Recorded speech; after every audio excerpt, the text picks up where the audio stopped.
Cette vidéo vous est présentée par Lilo Jeux, une boutique de jeux de société québécoise. lilojeux.ca.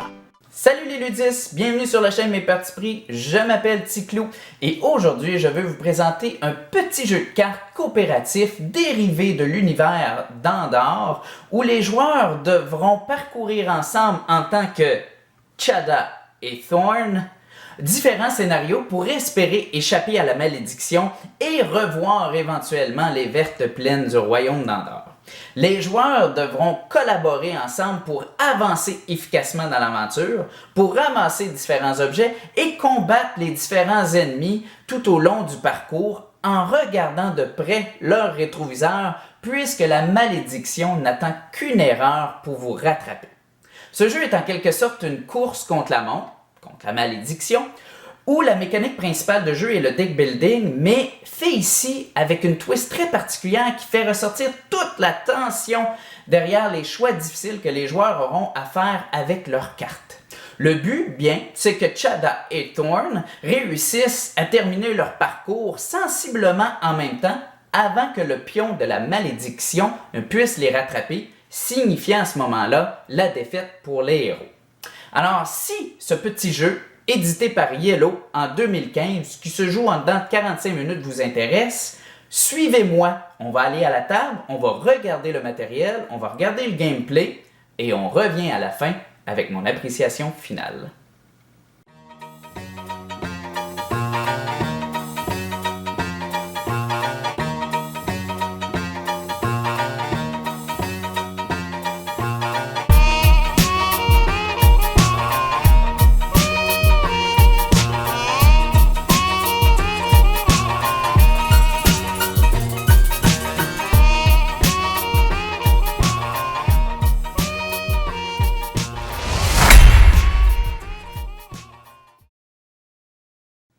Nous voilà installés devant les composants du jeu Andor, Chada et Thorn. Alors, dans le fond, le jeu est constitué principalement de cartes, de tuiles et de jetons.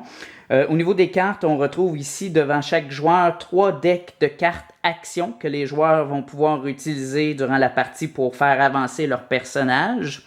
On a aussi des cartes brouillard qui sont constituées d'ennemis ou d'embûches que les joueurs devront affronter durant la partie. Ce sont des cartes qui vont aussi pourrir un peu nos decks. On a des cartes objets qui celles-là vont pouvoir aider les joueurs probablement à avancer de façon plus efficace. On a des cartes alliés que les joueurs vont rencontrer durant leur aventure. On a des cartes de personnages aussi spéciaux qui vont apparaître selon le scénario. On a différents types de jetons. On a des jetons ici volonté, ce sont des jetons très importants à gérer durant la partie. Ce sont des jetons qui vont permettre aux joueurs de franchir certaines étapes qui sont peut-être plus difficiles, donc qui demandent plus de volonté. À ce moment-là, les joueurs vont défausser le jeton. Il faudra faire attention parce qu'une pénurie de ces jetons-là peut signifier la défaite. On a aussi des jetons feu qui vont être utilisés seulement en fin de partie, qui est en fait un marqueur de temps. Si un joueur termine avant son compagnon, à ce moment-là, l'autre aura 3 tours pour terminer. Sinon, c'est la défaite. On a aussi les beaux petits jetons personnages. Et ici, dans le centre, on a les différentes tuiles nécessaires pour chaque scénario. Dans la boîte initiale, on a 4 scénarios. Et puis, chaque scénario est constitué de différentes tuiles. On a toujours une tuile première étape, on a une tuile dernière étape. Et puis, on a des tuiles intermédiaires, dans le fond, qui constituent tout le parcours que les héros devront traverser. Et puis, ce qui est intéressant, c'est que dans les tuiles intermédiaires, on doit en mettre un nombre déterminé pour chaque scénario, mais il en existe plus pour chaque scénario. Alors, si on voudrait répéter le scénario, on choisirait au hasard différentes tuiles intermédiaires et puis il y a des bonnes chances que ce soit un scénario qui soit complètement différent. Alors, il y a une belle rejouabilité à ce niveau-là. Si on regarde de plus près les cartes actions, alors chaque joueur aura 3 decks de cartes à gérer durant la partie et les actions possibles à ce moment-là, ce sera que la carte qui est face visible. Alors le joueur à chaque tour aura le choix de choisir une des 3 cartes disponibles face visible devant lui pour faire une action. Chaque carte est placée face visible. Donc, à ce moment-là, c'est intéressant. Ça permet vraiment de planifier à l'avance nos mouvements et les prochains tours qui s'en viennent. On peut voir à l'avance un ennemi qu'on va devoir affronter. Alors, il y a l'aspect là, vraiment planification qui est très intéressant ici. Alors, si on regarde au début, chaque deck est très épuré, constitué seulement de 2 ou 3 cartes. Et puis, dans le fond, quand on joue une carte, ce qui arrive souvent, c'est que la carte va aller à ce moment-là en arrière du deck, révélant ainsi la prochaine carte action que le joueur va pouvoir jouer. Et au début de la partie, chaque deck est composé d'une carte malédiction. La première fois qu'on voit cette carte-là, il n'y a rien qui se passe. Dans le fond, on fait juste la virer de bord et on la remet en arrière. Sauf que la prochaine fois qu'on joue une action et qu'on révèle cette carte-là, si on veut la jouer pour dégager notre deck, il va falloir faire une des conséquences ici en bas de la carte. À ce moment-là, elle revient en arrière de notre deck et on sait qu'elle va revenir, cette sale carte. Alors, au niveau des cartes actions, dans le fond, c'est souvent composé de la même façon. C'est qu'ici, dans le haut, on a le choix d'utiliser la carte pour des points de déplacement. Alors ici, Chada pourrait se déplacer de 2, 3 ou 5 en valeur de déplacement, mais certains de ces déplacements auront des conséquences. Donc, on regardera ça plus tard. On a aussi une valeur de combat. Donc, à ce moment-là, si on doit affronter un ennemi, on va pouvoir utiliser la carte pour combattre. Et si jamais on ne l'utilise ni pour le déplacement ni pour le combat, on peut toujours utiliser la carte pour une habilité spéciale. Alors à ce moment-là, peu importe, comme j'ai dit, elle retourne en arrière du deck révélant une prochaine action. Par contre, on n'est pas obligé de choisir cette action-là au prochain tour, on pourrait choisir une des 2 autres actions disponibles. Alors, pour que nos héros puissent se déplacer du point de départ jusqu'au point d'arrivée, il va falloir que ceux-ci se déplacent tout au long du trajet en utilisant des points de déplacement et de façon à éviter les conséquences qui peuvent être coûteuses. Alors, regardons un exemple ici au niveau des déplacements. Si on prenait cette tuile-là ici, alors, dans le fond, comment ça fonctionne, c'est que pour avancer, chaque espace va coûter des points de déplacement. Alors, si je voudrais que Thorn, exemple, avance ici, 1, puis ici, on a une valeur 3, alors ça fera un total final de 4 points de déplacement. Alors, je pourrais aller voir à ce moment-là une carte comme celle-ci que je pourrais utiliser. Et ça me dit ici que je pourrais utiliser jusqu'à 5 points de déplacement, donc je serais capable de me rendre là. Par contre, il faudrait que je subisse la conséquence ici, qui est le petit nuage ici, puis le petit nuage qui retourne. Est-ce qu'elle va faire le focus? Alors, le petit nuage qui retourne, dans le fond, est moins 2 points. Voilà, moins 2 points de volonté. Donc, à ce moment-là, ce que ça veut dire, c'est que je dois retourner la carte sur la face tempête. Donc, à ce moment-là, mes déplacements deviennent moins efficaces la prochaine fois que je vais utiliser ma carte. Et aussi, je dois défausser, comme je disais tantôt, 2 points de volonté pour me rendre à ce moment-là à ce niveau-là. Alors, c'est comme ça que ça se passe au niveau des points de déplacement.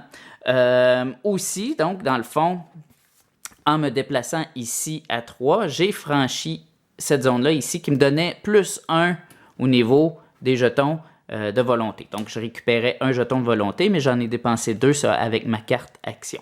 Lorsqu'un joueur arrive à un losange rouge, on n'a pas le choix, le joueur doit s'arrêter là. Même si on avait 4 points de déplacement, quoi que ce soit, on arrête là et les autres points sont perdus. Alors, c'est un arrêt obligatoire. Ce qui est intéressant, par contre, c'est que vu que c'est un jeu où l'entraide est primordiale, alors c'est très intéressant de se suivre, puisque le joueur suivant, Chada, pourrait à ce moment-là passer par-dessus une case qui est occupée par Thorn, sans pouvoir y arrêter et sans y dépenser, dans le fond, la valeur indiquée. Alors, à ce moment-là, pour me rendre, exemple, ici, je pourrais sauter par-dessus, ça me coûterait 1, 2, 3. Pour 3 points de déplacement, je pourrais, à ce moment-là, arriver ici et sans nécessairement m'arrêter sur la case d'arrêt obligatoire. Alors, à ce moment-là, encore là, je pourrais prendre une carte, comme celle-ci, où j'aurai 3 points de déplacement, sans trop de conséquences. Par contre, la prochaine fois que j'utilise la carte, elle est dans sa phase tempête avec des déplacements un peu plus difficiles. Par contre, on voit bien que le soleil, lorsque j'utiliserai la prochaine fois cette carte-là pour faire une action de déplacement, je pourrai à ce moment-là la retourner sur sa phase ensoleillée. Regardons les autres conséquences que peuvent avoir nos déplacements. Alors, on peut perdre, comme j'ai dit, des points de volonté. Ce symbole-là, c'est la malédiction. Alors, si on utilise cette action-là, on doit avancer absolument la malédiction qui commence la partie ici. Et la malédiction, elle, va suivre un trajet particulier. Si je révèle cette carte-là, exemple. La malédiction, elle va suivre un trajet très particulier. Elle va suivre la ligne qui est en continu tout le temps. Alors que les aventuriers, eux, pourront décider au niveau d'une fourche s'ils veulent suivre ce chemin ou s'ils veulent suivre un chemin peut-être un petit peu plus long en pointillé. Mais la malédiction, du moment où la malédiction vient rejoindre un joueur ou dépasse un joueur au niveau du trajet, c'est la fin de la partie. Alors, au début de la partie, ce ne serait pas logique ici pour Chada de jouer une carte où on fait avancer la malédiction, puisque la malédiction intercepterait leur chemin, ce serait tout de suite la défaite. Alors, il faut faire attention au niveau des symboles d'avancer la malédiction. Les autres symboles qu'on peut avoir aussi, c'est le symbole d'une carte brouillard. Donc, dans le fond, ce qu'on va faire, c'est qu'on va piger une carte brouillard ici. Et puis, on la regarde, on la met face ouverte. Et puis, c'est une magicienne dans ce cas-ci. Alors, c'est un ennemi qu'on va devoir affronter au courant de notre parcours. Et on vient le déposer ici, à la fin de notre deck. Donc, c'est-à-dire qu'on a utilisé cette carte-là, ce qui va arriver, c'est qu'on va tourner cette carte-là en phase tempête. On va la mettre à la fin du deck. Et on va prendre notre carte brouillard qu'on vient de choisir et on va le mettre à la fin du deck. Alors, on sait qu'un ennemi sera affronté dans 3 tours si on utilise des actions que dans ce deck-là. Par contre, rien n'empêche d'utiliser les autres actions des autres decks pour éviter d'affronter l'ennemi. Alors, lorsqu'un joueur arrive à la fin de la tuile, il y a toujours un losange rouge et c'est là qu'on va révéler, dans le fond, l'autre partie du parcours. On fait la même chose, on se déplace, on arrive à la fin ici avec le losange rouge et on révèle l'autre partie du parcours et ainsi de suite. On essaie le plus possible que les 2 joueurs se suivent justement pour bénéficier de l'efficacité au niveau des déplacements, sauter par-dessus l'autre sans payer les coups ou sans s'arrêter. Et puis on le fait jusqu'à temps, la partie va être une victoire. Ça va se terminer en victoire si les 2 joueurs se rendent à leurs cases respectives à la dernière étape ici.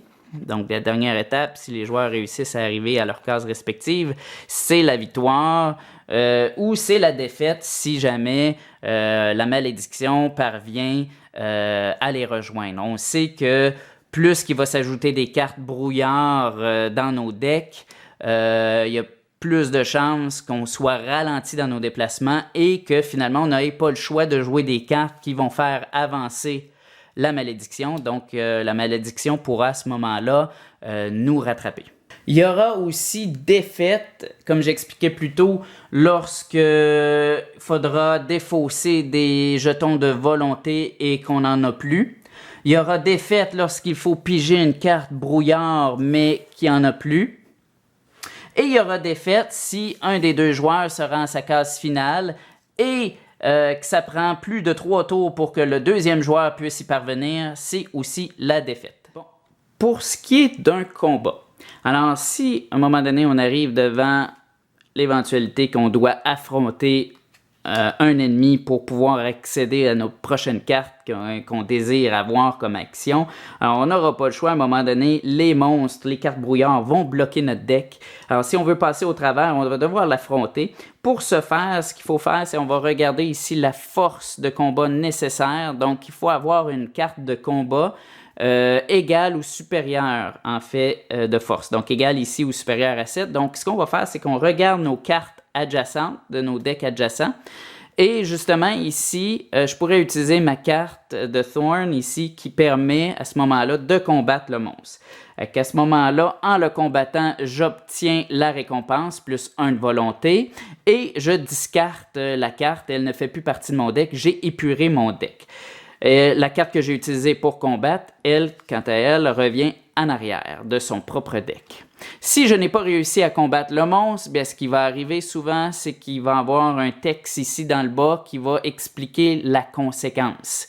Et à ce moment-là, si je veux avoir accès à mon deck, je peux actionner la conséquence négative. Et à ce moment-là, le monstre va quand même revenir en arrière de mon deck et je vais devoir l'affronter à nouveau plus tard. Il y aura aussi toujours la possibilité, puisqu'il s'agit d'un jeu coop, de s'entraider aussi pour les combats. C'est-à-dire que, exemple, si j'amenais celui-là ici, comme ça, bon, et que c'est au tour de Chada qui doit affronter ce monstre, mais qui malheureusement n'a pas les forces de combat nécessaires, soit un 5 ou un 2, ben, si les deux héros se trouvent sur des cases adjacentes, et seulement s'ils sont adjacents, donc d'où l'importance encore là de se suivre, mais s'ils se retrouvent sur des cases adjacentes, Chada pourra demander de l'aide à Thorn et pourra dire, ben Thorn, tu combats le monstre pour moi. Alors Thorn va à ce moment-là mettre sa carte en arrière de son deck et la carte brouillard de Chada pourra être à ce moment-là discartée. Alors, Chada et Thorn, c'est un jeu de cartes vraiment où l'entraide est primordiale pour se déplacer, pour être efficace et pour aussi avoir une plus grande force de frappe contre l'ennemi.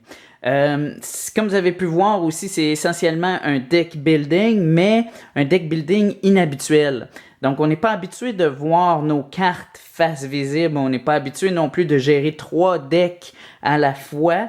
Et puis, quand on joue une carte, ben, elle revient à la fin de notre paquet. Alors, on peut vraiment prévoir quand est-ce que cette carte-là pourrait revenir. Alors, il y a beaucoup plus de planification dans ce deck building-là que dans un autre jeu de deck building où on pige au hasard nos cartes.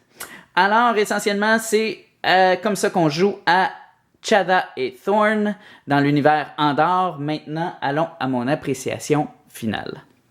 Alors, pour mon appréciation finale de Andor, Chada et Thorn, premièrement, côté artwork, composante, bien ici, on a affaire à des illustrations ici de l'artiste Menzel, donc le même artiste qui a illustré aussi tout le monde fantastique de Andor, alors c'est top notch à ce niveau-là. On a une iconographie aussi qui est claire, qui est facile à comprendre, ça c'est parfait. On a quand même beaucoup de composantes. Et puis pour le prix, ben dans le fond, c'est pas un jeu qui est très cher non plus. Alors ça, c'est tout positif. Pour ce qui est du négatif, c'est qu'on a des cartes qui sont plutôt cheap. On a des cartes qui vont s'user quand même assez rapidement avec un contour noir, malheureusement. Donc on peut voir toutes les petites égratignures quand on prend les cartes. On a aussi des tuiles qui sont pratiquement des feuilles. La carte est une feuille. Donc ça, à ce niveau-là, c'est décevant. Au niveau de la thématique, ben, c'est principalement négatif ce que je vais dire. C'est que j'aurais aimé... Il lui manque un côté épique, il lui manque un côté vraiment aventureux. Je l'ai trouvé beaucoup linéaire comme jeu. On est censé vivre une aventure. Oui, on a des tensions, puis on a des choix difficiles, mais en réalité... C'est un jeu qui s'est transformé plus en un exercice d'optimisation de mes mouvements puis de calcul. Alors, le côté épique, aventureux, est pas au rendez-vous. C'est plus un casse-tête pour moi. Donc, il y a vraiment, là, au niveau du gameplay puis de la thématique, il y a vraiment une déconnexion ici là, qui se fait. Au niveau instruction, livre d'instruction, bon, on a un livre d'instruction qui est bien illustré, qui est quand même bien organisé. Par contre, il manque de l'information. C'est pas clair. Il a fallu que je relise plusieurs fois le livret afin de comprendre vraiment tous les nuances des mouvements. Fait qu'il y a de quoi optimiser à ce niveau-là. Au niveau du gameplay. Bon, au niveau du gameplay, c'est quand même un gameplay qui est très intéressant. Premièrement, il y a beaucoup de composantes, comme je vous ai dit. Alors, ça l'amène une touche de rejouabilité qui est très bien. Bravo à ce niveau-là. On a 4 scénarios dans la boîte, mais si on voudrait refaire chaque scénario, ça serait tous des trajets différents. Alors, ça c'est bien.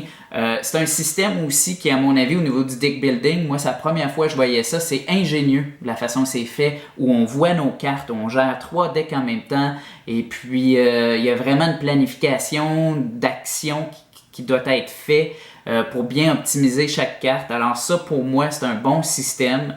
J'aimerais ça voir ça dans d'autres jeux. C'est vraiment une question, ça amène une question de timing, vraiment être bien timé au bon moment, jouer les bonnes cartes. Alors il y a une tension là, qui est là pendant toute la partie. C'est un challenge qui est motivant. Par contre, côté négatif, c'est qu'on le dit, un jeu coop, c'est pas coop du tout. À mon avis, là, oui, on peut jouer à 2, mais je préfère vraiment plus jouer ce jeu-là solo qu'à 2.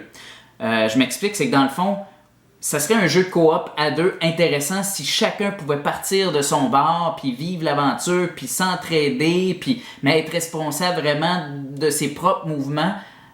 Alors que là, on voudrait en venir à ça, mais en réalité, pour réussir le jeu, il faut que les 2 héros se suivent et soient toujours d'accord avec le trajet à prendre, puisque si tu te suis pas, puis si tu n'es pas adjacent l'un à l'autre, tu ne pourras pas bénéficier des avantages de déplacement et de combat, et c'est pratiquement partie perdue à ce moment-là. Alors, c'est vraiment, à mon avis, un jeu qui se joue solo, la personne gère 2 personnages, puis fait son casse-tête de cette façon-là. C'est vraiment pas un jeu coopératif, je vois pas l'utilité vraiment de jouer à 2 à ce jeu-là. Alors, c'est l'aspect peut-être négatif, là, c'est pas un vrai coop à mon avis. Alors, comme conclusion, bien, Andor, c'est un jeu innovateur dans le genre deck building. C'est un jeu qui, par sa mécanique, amène, comme je disais, beaucoup de tension, une course contre la montre, des challenges qui sont motivants, une belle rejouabilité aussi, qui est très intéressante. Par contre, comme j'ai dit, côté épique, côté aventureux, n'est pas au rendez-vous. Et c'est plus un exercice, ça devient plus un casse-tête. C'est un jeu de casse-tête. Et puis pour moi, c'est moins un jeu pour moi. Alors pour moi, je passe avec ce jeu-là. Alors je lui donne pas de thumbs up, mais je lui donne pas non plus de thumbs down parce que c'est quand même un bon jeu pour ce qu'il est. Alors, c'est un jeu qui saura quand même intéresser les joueurs qui veulent jouer solo à un casse-tête avec une grande rejouabilité. Un casse-tête qui est motivant, qui est stressant. Alors, pour ça, pour l'aspect casse-tête, si vous êtes intéressé, c'est un jeu à essayer avant d'acheter. Alors, j'espère que ma critique vous a plu. En attendant une prochaine critique, bien, amusez-vous et faites une partie.